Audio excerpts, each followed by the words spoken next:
ఒక క్రీడాకారుడైన విద్యార్థి గురువును అడిగాడు, మనకు ఎంతమంది స్నేహితులు కావాలి? ఒకరా, చాలా మందా అని. దానికి గురువుగారు, చాలా సులభమైన ప్రశ్న, రా, అది మీకే తెలుస్తుంది అని క్రీడాకారులను అందరినీ తోటలోకి తీసుకెళ్లి, నాకు ఆ చిటారు కొమ్మన ఉన్న మామిడి పండు కావాలి, తెచ్చి ఇవ్వగలవా అని అడిగాడు.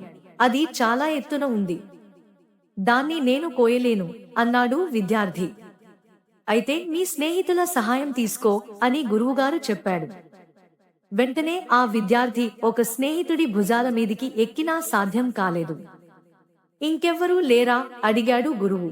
స్నేహితులందరూ వచ్చి ఒకరి మీద ఒకరు పిరమిడ్లా నిలబడితే వాళ్ల మీదికి ఎక్కి చిటారు కొమ్మన ఉన్న మామిడి పండు అందుకునే లోపు బ్యాలెన్స్ తప్పి ఒక్కసారిగా కూలిపోయారు.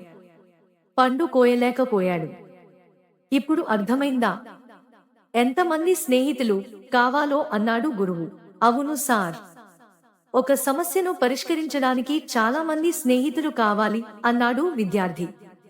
గురువుగారు అసంతృప్తితో, అవును, చాలా మందే కావాలి, కానీ అందులో కనీసం ఒక్కడైనా నిచ్చెన తీసుకొచ్చి ప్రయత్నం చేసేవాడైతే బాగుంటుంది అంటూ భుజం తట్టాడు. మీకు ఈ వీడియో నచ్చితే లైక్ చేయండి, ప్లీజ్ మా ఛానల్ ని సబ్స్క్రైబ్ చేయండి.